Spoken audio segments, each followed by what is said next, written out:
Assalamualaikum warahmatullahi wabarakatuh. Waalaikumsalam warahmatullahi wabarakatuh. Bismillahirrahmanirrahim. Alhamdulillahi rabbil alamin. Wa bihi nasta'inu ala umuri dunya waddin. Wassalatu wassalamu ala al-mab'uthi rahmatan lil alamin. Sayyidina wa habibina Muhammadin الصادق الوعد الأمين وآله الطاهرين الطيبين وصحبه الغر الميامين ومن تبعهم بإحسان إلى يوم الدين.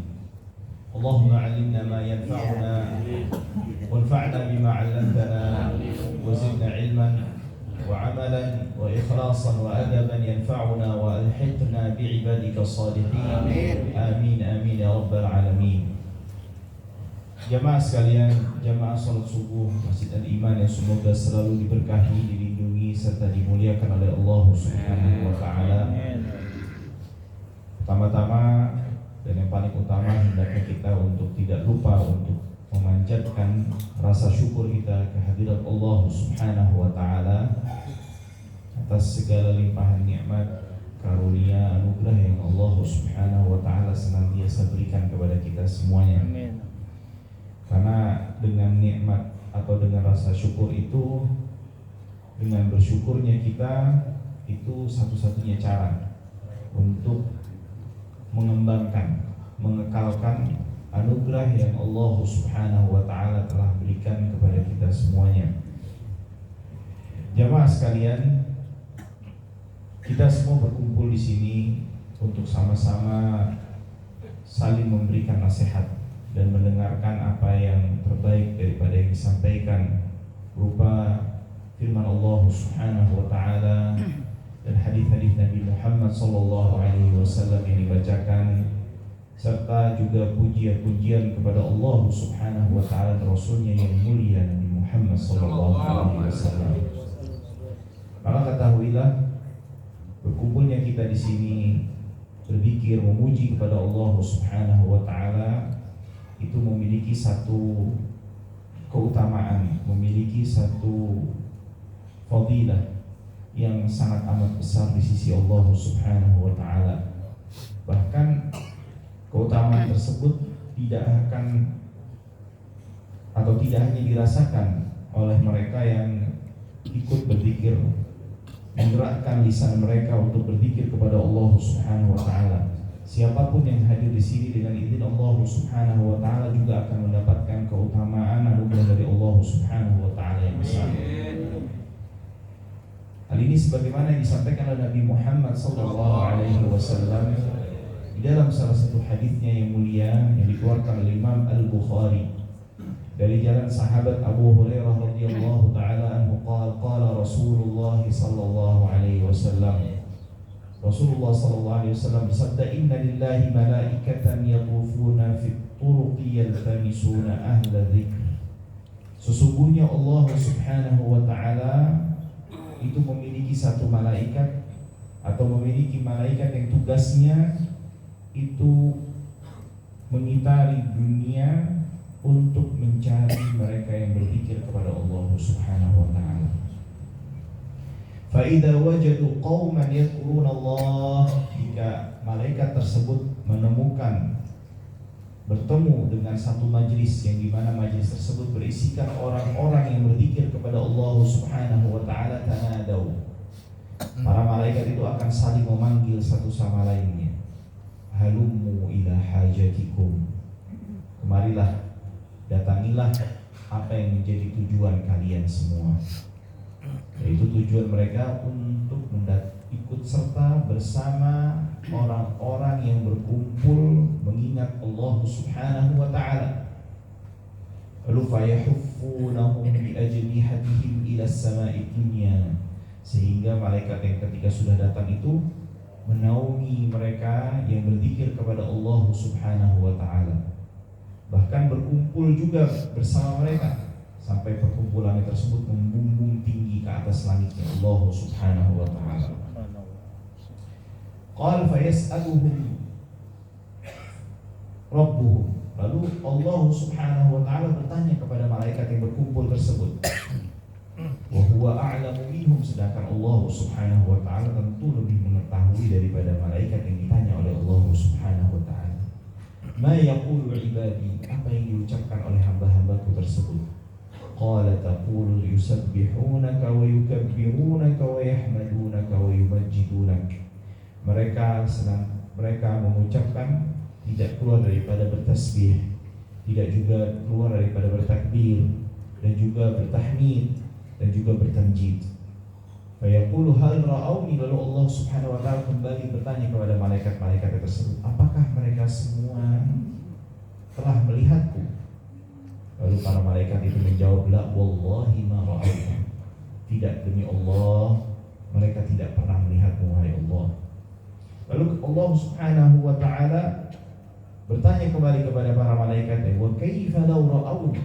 Lalu bagaimana kalau mereka semua yang berkumpul itu melihatku, kata Allah Subhanahu wa ta'ala. Lalu malaikat menjawab lagi, law ra'auka kanu ashadda laka ibadah.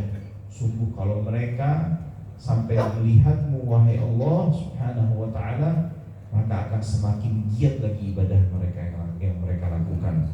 Wa ashadda laka tahmidan wa akthara laka tasbihan, dan akan semakin semangat lagi di dalam bertasbih, bertahmid untukmu. Lalu Allah Subhanahu wa ta'ala kembali bertanya kepada malaikat tersebut, fama yas'alunani, apa yang mereka minta dariku? Qala yas'alunaka al-jannah. Malaikat menjawab, mereka semua meminta kepadamu surgamu, wahai Allah.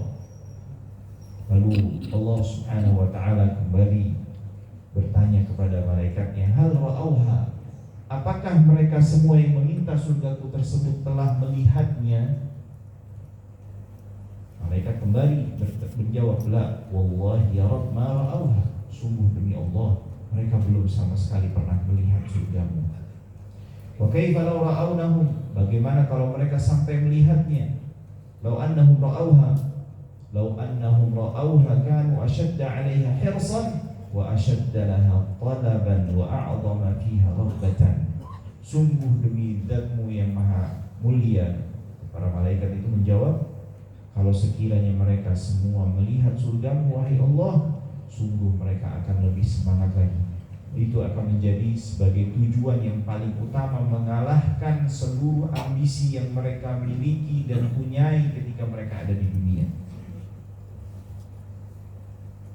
Lalu Allah Subhanahu wa ta'ala kembali bertanya kepada para malaikat itu, famimma yata'awwadun. Lalu mereka meminta perlindungan dariku dari apa? Malaikat menjawab, minan nar.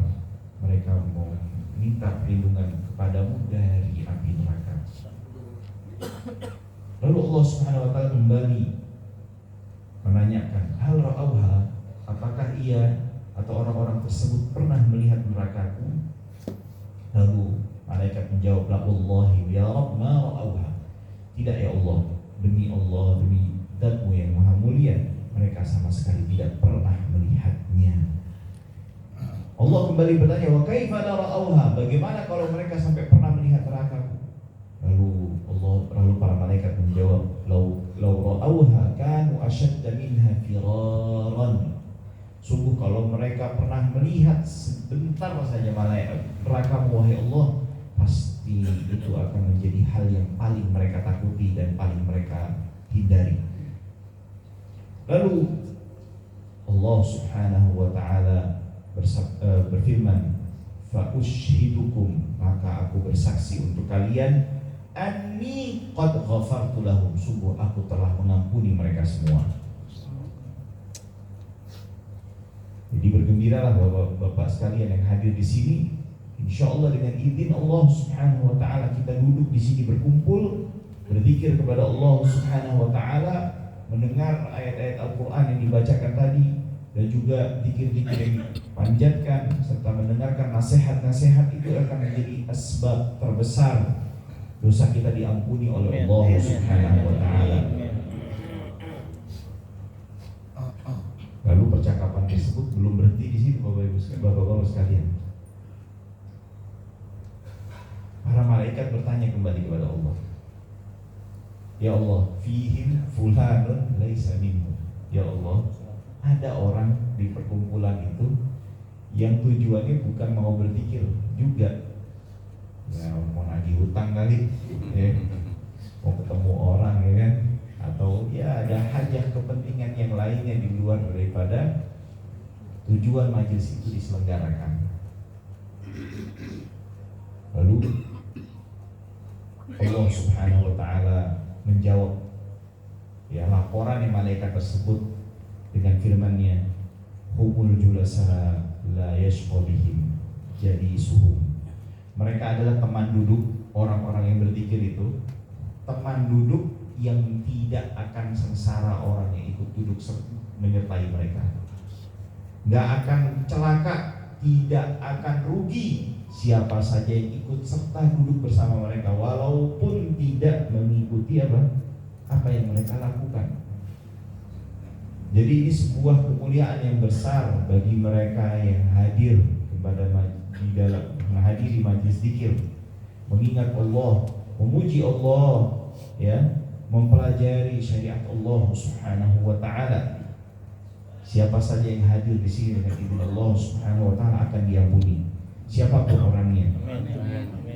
Mau dia kata juga memang mau berzikir, ya, atau melihat majelis ini sebagai majelis yang menurut pandangannya juga kurang pas menurut dia, selama dia duduk di sini itu akan mendapatkan curahan ampunan dan rahmatnya Allah Subhanahu wa taala. Oleh daripada itu jemaah sekalian, hendaknya ketika kita menghadiri majelis-majelis semacam ini, kita itu harus menjaga adab-adab kita. Karena adab ini merupakan suatu hal yang sangat penting untuk kita pelajari, untuk kita ketahui. Dahulu para salaf itu sangat benar-benar semangat untuk mempelajari tentang masalah adab, yaitu segala perilaku yang akan menghiasi, menjadikan orang tersebut yang memiliki adab tersebut ya semakin baik, semakin indah di mata orang yang berinteraksi dengannya. Al-Imam Ibnu Sirin sedikit memberikan kepada kita semua penjelasan bagaimana semangatnya dahulu para salafus saleh di dalam mempelajari adab. Beliau mengatakan kanu yata'allamuna al-hadya kama yata'allamuna al-ilma. Dahulu para salaf ya, itu semangatnya mereka di dalam mempelajari adab itu seimbang, sejalan dengan semangatnya mereka di dalam mempelajari ilmu Allah Subhanahu wa taala.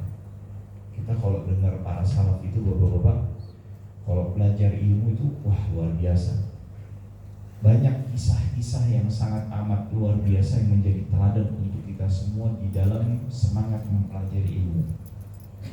Di antaranya adalah seperti Al-Imam Abu Hatim Ar-Razi yang disebutkan, dia saking semangatnya mempelajari ilmu, pernah satu ketika di sela-sela istirahat menghadiri majelis-majelis ilmu kala itu, dia sempatkan dirinya untuk beli ikan. Tujuannya untuk apa? Untuk dia makan ya di waktu istirahatnya. Ketika hendak mau dimasak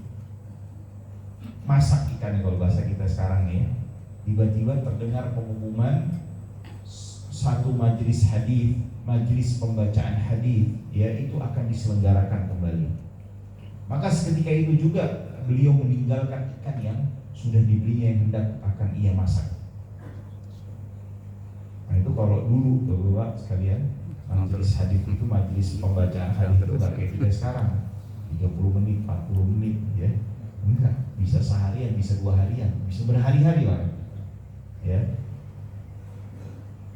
Akhirnya dia mendatangi majelis hadis tersebut ya, mendatangi sampai tidak terasa sudah berjalan waktu yang sangat amat panjang, sampai akhirnya beliau kembali ke rumahnya dan mendapati ikannya itu sudah mulai busuk. Akhirnya karena beliau sudah lapar banget nih, udah nggak ada makanan yang beliau masukkan ke dalam perutnya, ya sudah nih, daripada diolah nanti tahu-tahu ada ada majelis hadis lagi kelamaan, ya udah dimakan aja tuh ikan busuk itu. Tujuannya apa? Supaya perutnya ada isinya. Nah, itu diantara bagaimana keteladanan yang mereka tampakkan, yang mereka perlihatkan dan mereka ceritakan tentang kisah hidup mereka yang bisa kita ambil daripada semangat mereka menuntut ilmu. Dan kisah ini diceritakan oleh anaknya, Al-Imam Ibnu Abi Hatim. Di dalam kitab Al-Jarh wa Ta'dil itu ada di muqaddimahnya kisah ini. Artinya sang anak menceritakan bagaimana semangat ayahnya di dalam menuntut ilmu. Nah, begitu juga di dalam mereka menuntut ilmu atau mempelajari adab, semangatnya mereka itu sama. Itu yang diucapkan oleh siapa? Imam Ibnu Sirin. Ya. Oleh daripada itu, ada sebagian salaf sampai mengatakan, ya, kami dahulu mempelajari adab itu selama 40 tahun. Ya, kita masya Allah ya, baru belajar 6 tahun, 2 tahun kayak gitu, ya nggak ada masalah. Tapi apa artinya kita nih, setiap dari kita ini jangan pernah merasa cukup dengan apa yang sudah kita miliki. Intinya begitu, ya. Karena ada ungkapannya, seorang itu akan senantiasa dikatakan seorang yang alim, memiliki ilmu selama dia tidak berhenti dari belajar. Jadi kalau ada orang mau titelnya bererot juga, ya kan, gelarnya, sertifikatnya sampai setumpuk, kalau dia nggak belajar lagi, udah ini bukan orang alim namanya, begitu. Ya. Juga disebutkan di dalam banyak kisah dari para salaf itu, diantaranya, ya, para ibu-ibunya mereka itu, para ulama dahulu selalu memberikan pesan kepada mereka, hendaknya ketika engkau menghadiri majelis gurumu, jangan hanya sekedar engkau menyimak, mendengarkan apa yang mereka sampaikan, tetapi hendaknya engkau juga bukan hanya sekedar mencatat, tapi juga memperhatikan bagaimana gerak-gerik gurumu itu, supaya mengambil adabnya mereka. Ya. Disebutkan juga majelisnya Imam Ahmad itu punya beberapa ring, ya, punya beberapa ring. Yang pertama tuh yang benar-benar muridnya udah memang belajar kepada Imam Ahmad bin Hanbal, mencatat seluruh ilmu yang disampaikan oleh Imam Ahmad. Ya, itu yang murid-murid yang udah, kalau bahasa kita ini murid senior. Nah, yang ring kedua ini murid yang baru, ya, yang tidak setinggi ilmu murid yang berada di ring pertama. Majelis itu ramai banget. Nah, yang ketiga itu sudah duduk cuma mau melihat, memperhatikan bagaimana Imam Ahmad mengajar, bagaimana Imam Ahmad radhiyallahu anhu itu berinteraksi dengan murid-muridnya, berinteraksi dengan orang yang ada di sekelilingnya dan orang yang dia temui. Artinya apa? Mereka semua mempelajari adab daripada Imam Ahmad bin Hanbal. Itu menunjukkan akan apa? Kembali lagi, semangatnya para salaf di dalam mempelajari adab yang mulia. Karena memang Rasulullah Sallallahu Alaihi Wasallam itu diutus oleh Allah Subhanahu Wa Taala, tujuannya untuk apa? Untuk mensucikan kita semua, membersihkan jiwa dan perilaku perangai kita semua. Kalau kita tidak mempelajari adab dan juga tidak semangat di dalam mempelajari adab, maka hakikatnya kita tidak mengambil ilmu Rasulullah SAW itu secara keseluruhan, hanya separuh-separuh aja. Ambil ilmu hadisnya doang, ambil ilmu apanya doang, tapi adabnya nggak dipakai. Nah, di antara adab yang paling penting untuk kita perhatikan, Bapak-bapak sekalian, adalah hendaknya kita menata hati kita terlebih dahulu. Jadi adab itu bukan hanya sekedar, ya, bersikap ramah, ya, menampakkan wajah yang ya indah, senyum, bukan hanya itu saja, tapi juga hatinya juga harus dijaga. Karena seseorang yang melakukan amal ibadah apapun, kalau tidak diiringi dengan keikhlasan, tidak diiringi dengan niat yang baik, itu akan menjadikan semua apa yang ia kerjakan, sebesar apapun yang ia kerjakan, tidak akan bernilai di sisi Allah Subhanahu wa Ta'ala. Apalagi kalau dia memang seorang pengajar, seorang, ya kalau bahasa kita sekarang ustaz, kalau bahasa itu juga mungkin seorang alim ulama. Kalau dia sampai nggak ikhlas ini, wah luar biasa, ya konsekuensi yang bakal dia terima. Oleh daripada itu, Al-Imam Ibnu Ruslan menyebutkan dalam nazamnya, wa alimun bi'ilmihi lam ya'malan wa'adzabun min qabli ubadil wathan. Orang alim yang enggak mengamalkan ilmunya, di antara yang paling utama dalam mengamalkan, yang paling pertama apa? Dia enggak ikhlas. Ya, wa'adzabun, dia akan diazab oleh Allah Subhanahu wa Ta'ala sebelum para penyembah berhala diazab oleh Allah Subhanahu wa Ta'ala. Dalam sebuah hadis yang lain, dalam sebuah hadis sampai 5 sahabat yang mulia, Abu Hurairah radhiyallahu anhu yang meriwayatkan hadis ini hadis saking mengerikannya, itu sampai pingsan 3 kali ketika mau menyampaikan. Sampai pingsan berapa kali? 3 kali. Disebutkan bahwasannya ada 3 golongan yang akan dijebloskan, dihempaskan ke dalam api neraka sebelum yang lainnya. Ya, jadi neraka itu dipanaskan pertama kali untuk 3 golongan ini. Siapa golongan ini? Koruptor, tukang bohong, tukang ngibul. Bukan. Di antaranya adalah ulama. Tapi saya bacakan hadis ini jangan buat jadi terus kita bersuudzon sama ulama ya Pak ya. Ini hadis-hadis yang semacam ini nih bukan untuk orang lain, tapi untuk siapa? Diri kita dulu sendiri. Kita yang belajar ingat hadis itu. Kita yang mengajar ingat hadis tersebut. Jadi jangan dibalik-balik kalau memahami hadis dan ayat itu. Hadisnya harusnya buat diri sendiri, malah dilempar ke orang lain. Jangan begitu. Ya. Nah, jadi di dalam hadis itu disebutkan, pertama adalah orang yang berjihad di jalan Allah. Dia keluar tujuannya untuk perang. Waduh, ini luar biasa nggak pengorbanannya? Ya, keluar untuk perang. Keluar ini udah butuh biaya, butuh tenaga. Udah gitu yang dia korbankan bukan hanya itu saja, bahkan sampai jiwa dan nyawanya dia korbankan untuk Allah Subhanahu wa Ta'ala secara tanpa luarnya. Ya, akhirnya dia meninggal kembali dalam kondisi tidak bernyawa lagi. Tetapi amalannya tersebut tidak bernilai di sisi Allah disebabkan apa?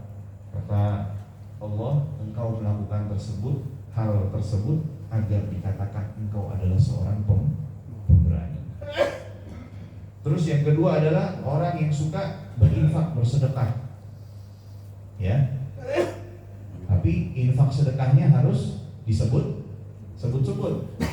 Kalau enggak lagi pas bacakan laporan tuh penerimaan masjid misalnya gitu, atau apalah, kalau disebut hamba Allah meremut tuh dia itu. Nggak boleh disebut hamba Allah, harus disebut namanya. Udah begitu, jika boleh disebut namanya harus dengan gelarnya lengkap. Ya. Gelarnya nggak boleh di depan doang, harus depan belakang. Itu seperti itu, kata dalam hadis itu disebutkan, itu nanti dia yang termasuk golongan dari 3 golongan yang dimasukkan ke dalam api neraka. Lalu yang ketiga adalah seorang qari, ahli baca Quran. Nah, ahli baca Quran di sini maknanya bukan berarti cuma hanya sekedar terbatas orang yang pandai membaca Al-Quran. Karena orang yang qari'ul Quran di era Rasulullah SAW masih hidup, itu sudah pasti juga seorang ulama. Kalau sekarang kan udah pisah-pisah nih, ya. Ulama belum tentu qori belum tentu ulama. Kalau dulu enggak. Udah kalau qori dia pasti ulama. Nah itu ketika dihisab orang yang mempelajari Al-Quran tersebut, dia sempat bilang, ya Allah, saya mempelajari Al-Quran tujuannya untuk ikhlas, hanya untukmu, tulus untukmu, wahai Allah. Lalu Allah menjawab, kadzabta, engkau dusta. Engkau mempelajari Al-Quran tujuannya agar dikatakan engkau seorang alim. Engkau mempelajari ilmu Al-Quran agar dikatakan dirimu seorang qori. Maka ketika itu juga lah orang tersebut juga dimasukkan ke dalam api.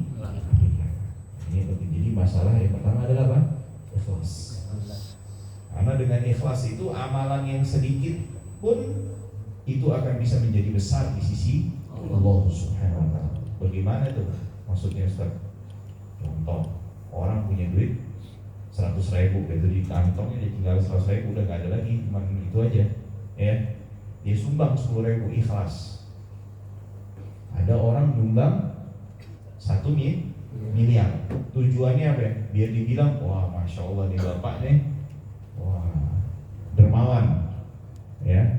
Masuk dalam jajaran orang-orang yang suka atau dikatakan sebagai orang filantropi, bahasa gaulnya sekarang dulu, ya. Nah, kira-kira mana yang lebih manfaat? Yang 10.000 apa yang 1 miliar? 10.000. Nilainya memang deh kecil, ya, tapi bernilai besar di sisi Allah Subhanahu wa taala karena diiringi dengan keikhlasan. Nah, jadi pasang niat baik-baik supaya kita hadir ke majelis ilmu ini bisa dengan apa? Dengan hati yang baik dan bernilai pahala, ya, dan kebaikan di sisi Allah Subhanahu wa taala. Nah, juga diantara, singkat saja, ya, diantara adab dalam menghadiri majelis ilmu itu adalah apa? Hendaknya kalau kita masuk itu lah, ya, udah kita jangan robos. Artinya kalau memang tersedianya untuk kita saat itu udah barisan ke-10, ya udah duduk di barisan ke-10. Ya, kecuali memang kita memiliki kepentingan guru, ya, atau kalau ada sebagian kan kalau majelis itu ada yang baca bukunya, kitabnya, ya udah itu dipersilahkan dia untuk maju ke depan, ya. Dan juga diantara, ya, hadir adab di dalam menghadiri majelis ilmu itu tidak boleh kita ngegusur tempat duduknya orang. Itu nggak boleh itu, Pak. Dan ini di antara adab yang cukup banyak dilalaikan oleh orang. Apa itu? Bukan hanya sekedar menggeser tempat duduknya orang. Kalau ada orang sudah duduk di satu tempat, terus orang tersebut misalnya ke kamar mandi, ya, maka ketika dia kembali, dia yang paling berhak untuk duduk di tempatnya yang pertama. Kalau misalnya kita dudukin, ada orang yang datang, ya sudah, kita harus berdiri, persilahkan orang tersebut untuk duduk lagi di tempatnya.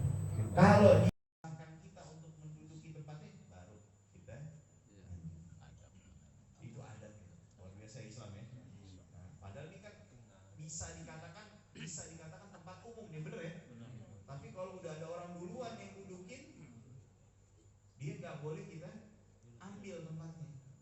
Ini bagaimana kalau tempat yang dimiliki? Betul ya, Pak? Jadi Islam ini benar-benar menghargai, memperhatikan hak setiap orang. Nggak boleh sembarangan kita ngambil, kita manfaatkan hak yang dimiliki oleh orang lain, ya.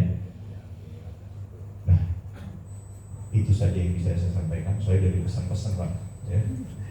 Selesai ini saat katanya jam 5.50, ya. Sebelum 5.50 katanya suruh jeda dulu nih, ya. Selamat ya. Oh, ya.